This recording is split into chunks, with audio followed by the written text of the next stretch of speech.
Hi Earth Angels! Kamusta? Welcome back to Pinay Angel Tarot.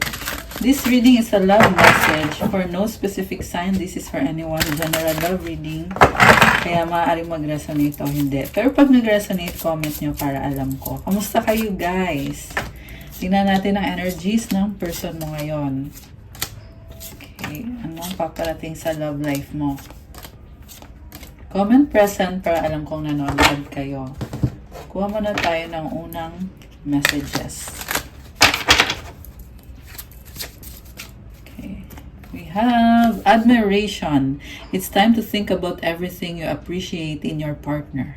Okay. Accept. Be prepared to accept what fate has in store for you. Okay. Challenge. All true soul connections involves challenges that can be overcome together. Angel numbers. 1111. Intuition. Trust in yourself. Your inner whisper is working hard to let you know that it is guiding you. Listen in. What is it saying? Feel it. Where is it telling you to go next? See it. Close your eyes and allow. Trust the path you are on. So, kailangan mo magtiwala sa sarili mo kasi ginagabayan ka ng angels mo. Nililid ka kung ano ang susunod na gagawin mo. Kaya magtiwala ka sa landas mo ngayon. Kasi may guidance yan. Affirmation. My intuition speaks to me and I listen. I trust that all things are happening for a purpose. So, may purpose lahat ng nangyayari sa'yo. At tinutulong ka ng intuition mo. Ayan, comment nyo guys. Everything is happening for a purpose to claim. So nice. Unang card pa lang ay 1111 na. For me, it's a card of happiness and positivity and blessings. So the next one is 1212, duality. Within you are shadows of dark and beams of light. The divine is reminding you to embrace the duality that is your individual spark. The spark is being ignited and is ready to illuminate the path ahead.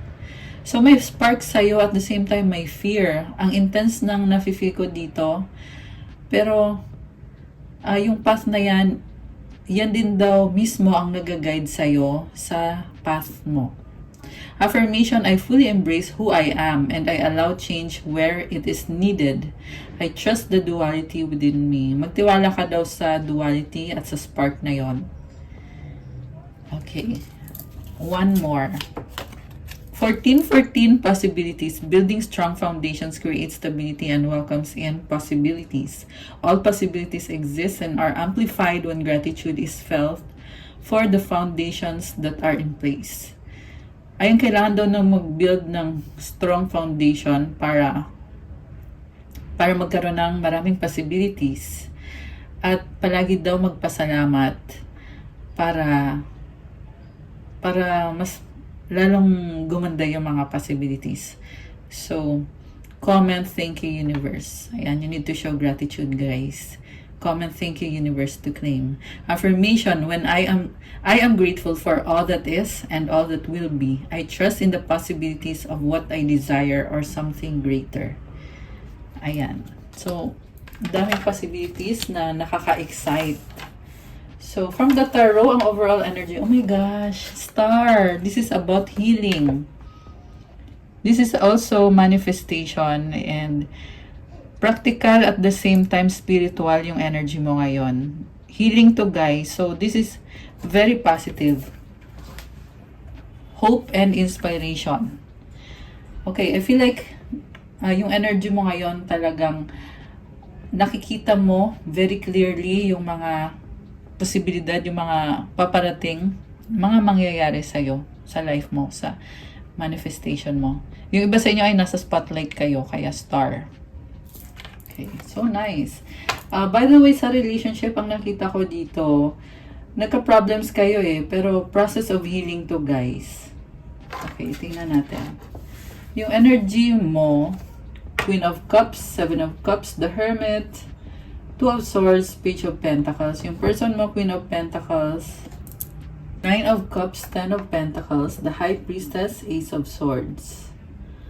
Okay, so Take note na pwedeng baliktad to ha. So, pwede niyong baliktarin. Yung una nakita ko dito, you want to pursue your happiness, pero ang daming options na pinag-aaralan mo, pinag-iisipan mo ng mabuti, na hindi ka makapag-desisyon. Pero sa dulo, alam mo kung anong gusto mo. Something about decision na kailangan gawin connected sa mga pangarap mo para sa current at sa future. Si Queen of Cups kasi malakas ang intuition nito, kaya iniisip mo na yung nasa future. Siyempre, ini-enjoy mo yung moment, iniisip mo din yung nasa future. So, nakita ko may may paninindigan kay.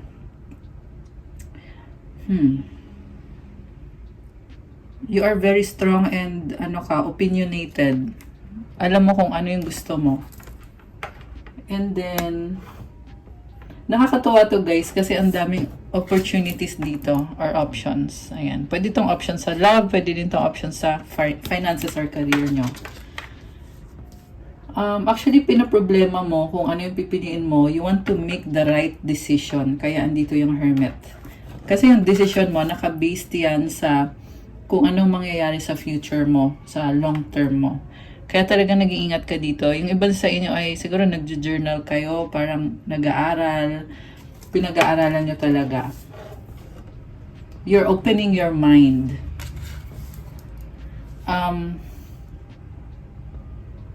Nagbubukas din yung heart chakra mo. Yung nga lang pinaprocess mo siya hinihil mo yung heart chakra mo. May nangyari dito na problem sa isang relationship at ngayon nasa point ka na you are trying to open your heart, open your mind, and sabi lang sa'yo dito is take it slowly, trust in the process, you will get there eventually. So yung person mo naman, sarili niya yung priority niya ngayon, sarili niyang happiness, and very practical.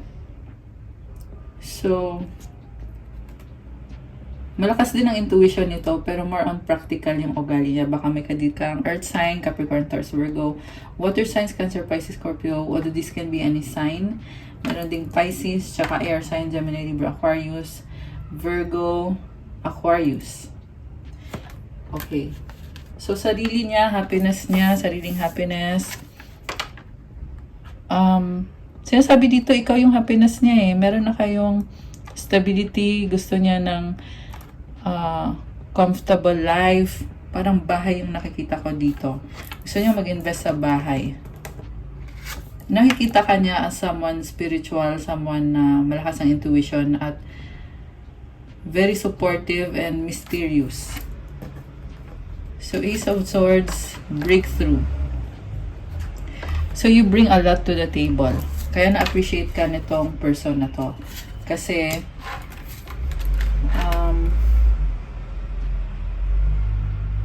siguro feeling mo itong taong to ay selfish compared sa'yo. Okay? And then, may mga nakikita ka sa kanya na mali na ginagawa niya. Pero, parang hindi naman big deal. Siguro dun kayo nagkaka-problem. Pero, overall, very positive yung mga cards dito. Yung nga lang, magkaiba kayo ng ugali. So, siguro, nahirapan kayong unawaan yung isa't isa. Okay. The Moon. Gusto niyang mapag-isa.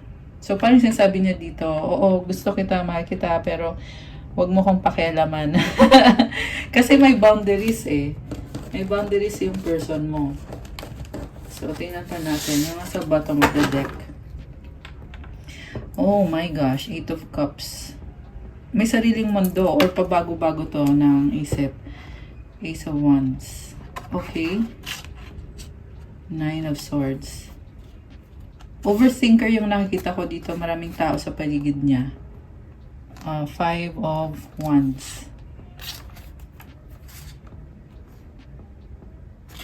Alam mo, nakita ko sa kanya, gusto niyang gumawa ng paraan para mag-work out yung relationship niyo. Pero for some reason, merong distraction dito. Kaya nakatalikod yung person mo.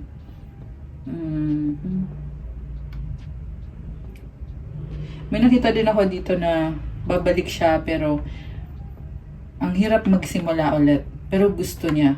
And hindi siya mapakali kakaisip. Nag-overthink. Ayaw niya ng confrontation, ayaw niya ng away. So parang gusto niya harmonious kayo. Page of Wands in the Wheel of Fortune. Okay, meron siyang minamanifest dito na new beginning. May message na gustong sabihin sa'yo.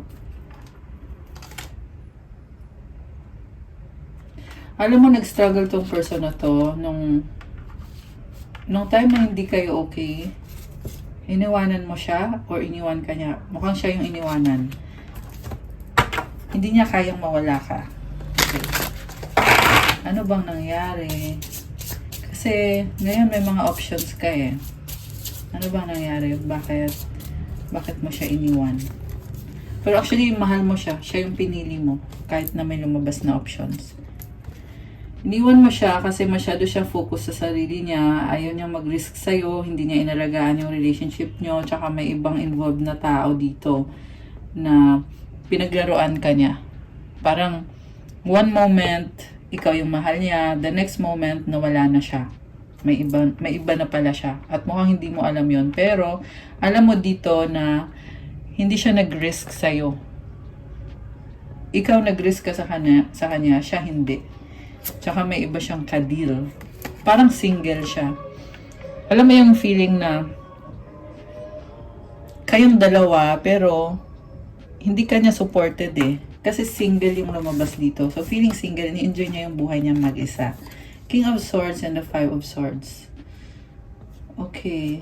Actually, alam naman niya eh na mahal ka niya. Pero yun pa rin yung pinili niyang buhay.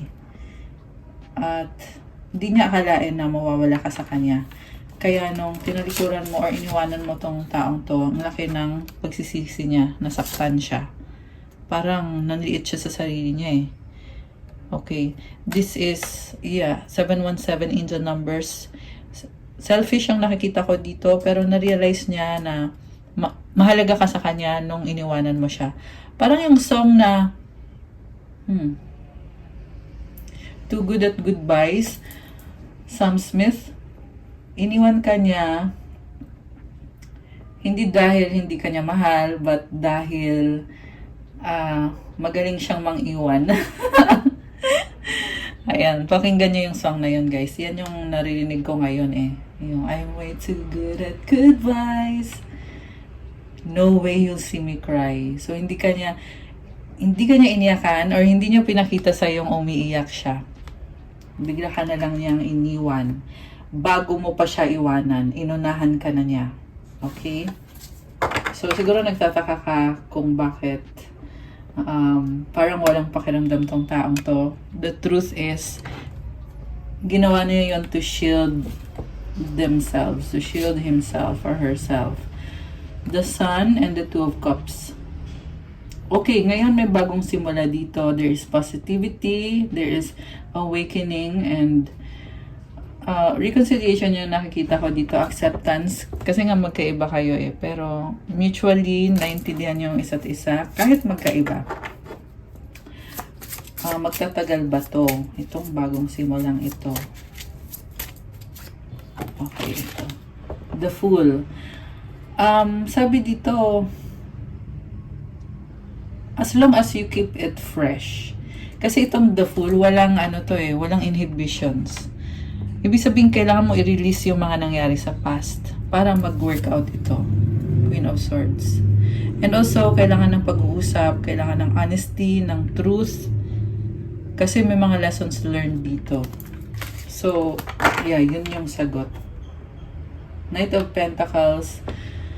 Long term, pero mabagal yung movement dito, guys. So, I don't know. Mabagal eh. Although, nakita ko dito, there is peace and harmony. Okay, merong burden about finances itong person, itong masculine, na merong sinusuportahang anak. Ayan. So, I feel like you need to support each other when it comes to mga ganyang usapin. Kung may anak siya sa dati niyang person, Kasi this is someone na gusto niya ng peace and harmony. Judgment is about decision. Kasi soulmate ka niya or you are very special sa kanya. Nagkikare siya sa'yo. At gusto niyang mag-invest.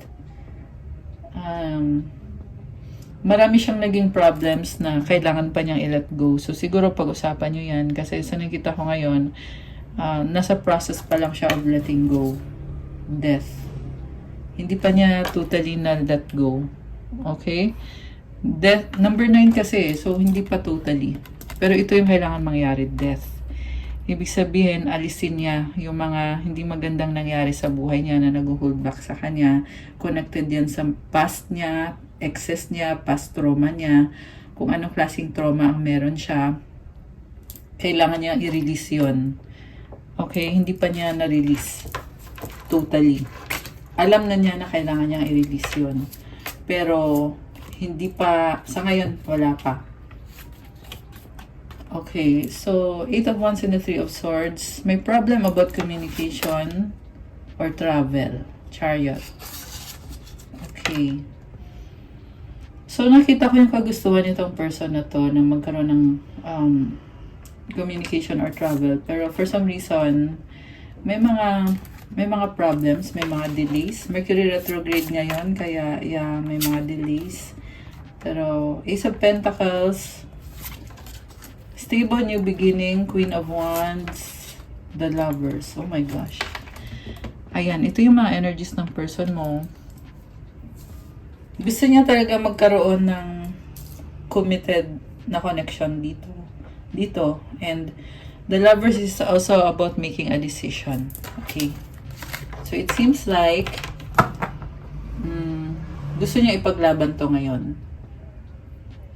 Kung dati hindi maganda yung mga pinakita sa'yo, ngayon nakikita ko dito na gusto niya ng true love. Ayan, the Lovers. So, 2 of Wands and the Justice card. May hinihintay siya. Excuse me. Malaki yung plans niya dito posibleng travel. Knight of Cups. Oh, wow. Knight of Cups and the Ace of Cups. Justice. Alam mo, sobrang mahal ka nitong person na to. Wala ko masabi. Knight of Swords and the Empress. Oh, ayan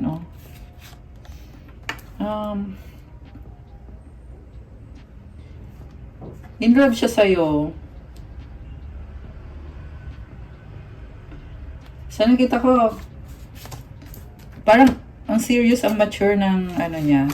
Yung nga lang, marami pa kayong hindi na pag-uusapan nitong taong to.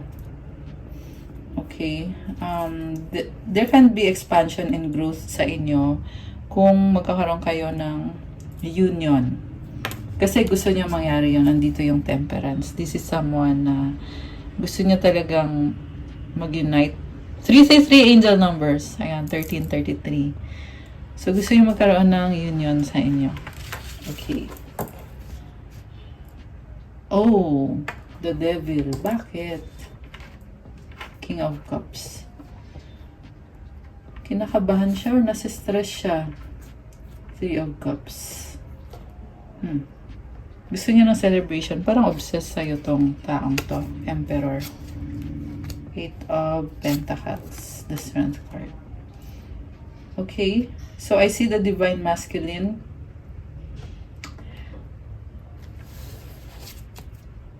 Page of Swords. So, there is curiosity, excitement, attraction. There is love. Yung nga lang yung ugali ng person mo is medyo mysterious. So, unpredictable siya para sa'yo Unpredictable. Parang hindi mo alam anong susunod. Anong plano nito. Okay. Ano pa mga paparating na energy sa inyo ng person na to? Tingnan natin. Guardian, a lost loved one watches over you. Open up your heart. It will help you attract more love. Someone else. Okay. Bakit naman may someone else? Merong humahad lang dito Okay na sana. Kaso lang hindi maalis yung energy ng someone else. So, hindi pa naka-move on itong third party na to. Distance, you and your partner may be physically or emotionally distant. Honeymoon phase, attending someone's wedding. Okay, may nakita kong travel. Okay, ayan, may travel. And then, nakita ko, eventually, you will make it work out. Vacation, you will be traveling soon. Cycles, fate, karma, something ending, something beginning. So, this connection is guided by the universe. Kailangan mag-open up about this someone else. Ayan. Kailangan pag-usapan nyo. Merong travel. Merong challenges. Anong gustong sabihin sa'yo ng person na to?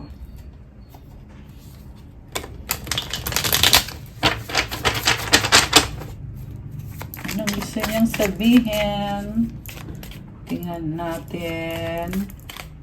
Okay. Oh, nagmamahalan together. Okay, ano pa? Nagsisisi, nagkamali. Ikaw pa rin, I still love you. Ikaw lang loyal. Oh my gosh. Alam mo, sincerity yung nafe-feel ko dito. The one that got away. Ayaw ka niya talaga mawala. Baby. Oh my gosh. Baka baby yung tawagan niyo. So, sa bottom of the deck is kilig much, super in love. Okay, so, ayan, very straight to the point naman yung gusto niyong sabihin na talagang gusto niya mag-reconcile kayo at magkaroon ng love, togetherness, and happy times. Anong gusto niyang sabihin sa'yo? I need space. Oh my gosh, ba't biglang I need space? Okay. Bakit I need space? Can you hear me whisper your name? You light up my world. Parang iniisip-isip ka niya at ikaw yung nag-i-inspire sa kanya eh. Hanahanap-hanap ka. Will you help me? Ayan. Alam mo, sobra kang mahal. I don't want to wait any longer. Please be mine. Oh, natatakot siya na hindi mo siya tatanggapin or natakot siya na hindi mo nafe-feel kung ano yung nafe-feel niya. Now is not the time. Do you love me the way I love you? Okay. So, na-sense ko dito yung insecurity na may pagkukulang siya sa'yo, kaya feeling niya dahil sa pagkukulang niya, hindi mo siya mahal. So, insecurity yun, ibig sabihin. Kasi, kung may pagkukulang siya, hindi naman ibig sabihin nun na hindi mo na siya mahal eh. Okay, tingnan natin, ano bang sasabihin mo sa kanya? Don't pressure me. Napipressure ka sa kanya. Medyo demanding kasi tong person mo eh. Demanding siya sa'yo. Demanding, pero kasi ayaw kanyang mawala. Parang gusto niya, isipin mo din siya palagi. Kasi ikaw lagi kanyang iniisip. You are the light at the end of my tunnel. So, I feel like pareho lang kayo na inspired kayo sa isa. Why do we have to be apart? Excuse me. So, marami ka pa rin mga question sa kanya na hindi pa nasasagot. I'm tired of running. So, ikaw yung runner, tinatakbuhan mo siya. Okay, ito naman yung naghahabol sa'yo, pero ikaw naman yung nakakaramdam ng pressure dito. I want to fall asleep next to you. Ayan, nagmamahalan pa rin kayo, guys. I love you to the moon and back a million times. Oh my gosh! Grabe. Grabe yung love nyo. I can't, not right now. So, ramdam ko dito yung 2002. Ayan, mirroring.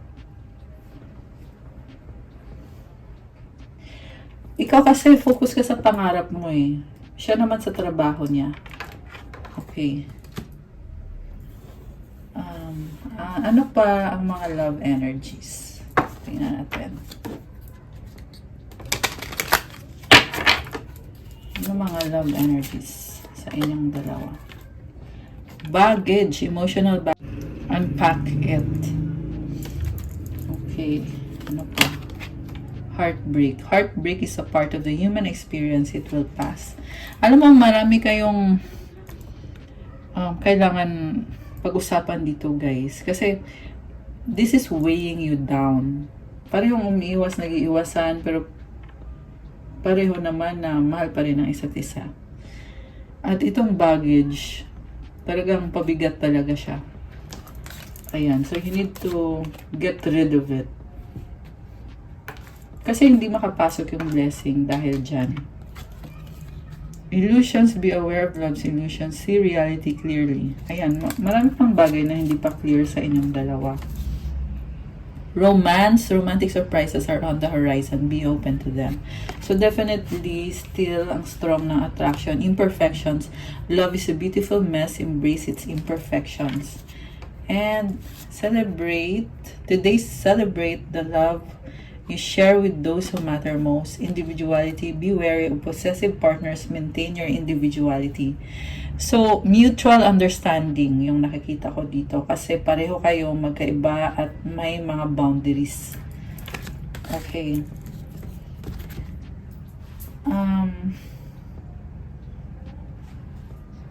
Kuha tayo ng advice.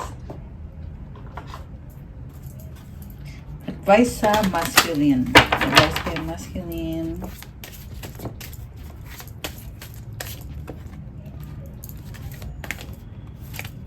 At kay feminine.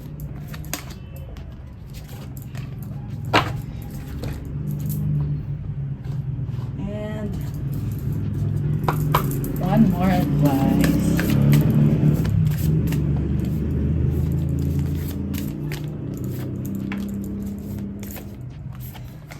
So, sabi dito, shine your light, Archangel Uriel. Thank you, Uriel, for helping me share my light with the world. So, very passionate and fiery. And may sun siya dito. This is about positivity. Manifesting miracles, Archangel Orion. Thank you, Orion, for manifesting your miracles in my world. Inayos yung sarili niya eh. On the process yung nakita ko dito. Again, this is all about healing, yung mga negative self-talk. Yan yung naririnig ko. And also, having hope sa connection ninyo and being happy with the love that you share. Kahit na may mga imperfections dito, pero there is happiness. Okay. Advice is aging. I am one. Oh my gosh, ang ganda nito. I'm one with unlimited love beyond all seeming restrictions of age. I'm filled with joy, energy, and beauty, a vessel for the divine Shakti. So this is divine masculine or feminine to, guys. Itong energy na to. 313 angel numbers. Ang ganda ng energy nitong person mo. May lotus flower, oh. May butterfly, it means transformation. At yung kulay parang cool lang. Okay. So, ikaw naman, count your blessings. Uy, nice. Thank you, universe and angels, for the blessings in my life. So, baka mahilig ka mag-journal, magsulat, or yan yung kailangan mong gawin para ma-appreciate mo yung blessings sa life mo. Pinoprotektahan ka at tinutulungan ka ng angels mo. So, ayun guys, bilangin nyo yung blessings nyo. Comment nyo dyan. Thank you, universe, for the blessings. Ayan. Kasi the more na tinitingnan mo yung blessings mo, the more din na marami pa yung ibibigay sa'yo. Okay. Loved one in heaven, thank you, loved ones in heaven, for drawing close at this time. Okay, may ancestor ka na andyan pa rin at binibless ka, binibigyan ka ng positivity. Advice is being enough. The innermost heart says you are enough. Nowhere to go, nothing to get, nothing to change, no need to grow more deserving. You, yes, you are love. Oh my gosh, I love this. Wala ka nang hihilingin, hahanapin. Kasi nasa sayo na. Nasa sayo na kung ano yung gusto mong maging. At sabi pa dito, ikaw mismo yung love. So, i-claim nyo to guys. Comment, I am enough. To claim. Comment nyo dyan. Lagyan nyo ng heart. Nagpapaka-practical ka ngayon kasi alam mo na may direksyon ka dyan. I see may mga pawis-pawis. Oh. So, yung iba pawisan na, luhaan na. Alam mo yung, syempre napapagod ka. Nag-effort ka eh. Pero at the same time, nafe-feel mo na I am on the right path. Ito yung nakakabuti para sa akin. Kaya masaya ako, kontento ako, wala na akong hihilingin pa at wala na akong babaguhin pa. Kasi I am deserving and nasa akin na yung love. Ayan, I love this. Okay guys, that's all for our love message for today. Thank you for watching. Please like the video, comment kung nag-resonate ba. Subscribe and hit the notification bell. Kung kailangan nyo ng gabay, you can book a private reading. Tingnan nyo na lang po sa description box nakalagay dyan yung mga contact details. Message kayo sa Viber or sa WhatsApp para mas mabilis. And check out my Instagram if you want to start your crystals journey. May mga iba-ibang crystals at iba-iba din yung benefits. Meron pang attract ng love, money, wealth, prosperity, abundance. At marami pang iba guys. At pa-follow na din ang Instagram ko kasi kailangan ko yung support nyo. Thank you Earth Angels. I love you guys. Have a good night. God bless. Stay safe and I'll see you again soon. Love you guys. Bye!